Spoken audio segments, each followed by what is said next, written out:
Welcome to Chillin' 101. We hope this video helps.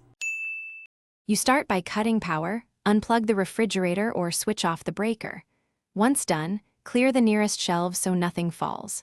Now, locate the light assembly on the ceiling or rear wall. Most GE models have snap tabs or two small screws.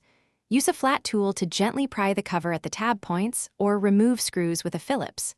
Don't force the plastic. It's brittle when cold. You want clear access to the bulb, so you can see the socket and type of lamp before continuing. You now remove the old lamp. For push and twist bulbs, press inward and rotate. For pull-out tubular lamps, pull straight out. Hold the base, not the glass, to avoid breakage. Once out, compare the part: incandescent bayonet, LED module, or fluorescent tube with pins, noting voltage and connector type matters. Inspect the socket for green corrosion, melted plastic, or loose wires. If the socket looks damaged, replace it. A bad socket causes flicker or no light. Keep the old bulb as a reference when buying a replacement. You install the replacement by aligning pins or seating the bayonet and twisting to lock. For LED modules, snap into the housing per orientation markings. Reinstall the cover and fasten screws or engage the tabs. Restore power and open the door.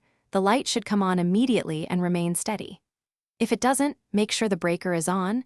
Test the door switch by pressing it, and check socket continuity with a multimeter. If the socket is dead, but wiring is live, replace the socket assembly to finish the repair. Thanks for watching. Consider subscribing if we helped you.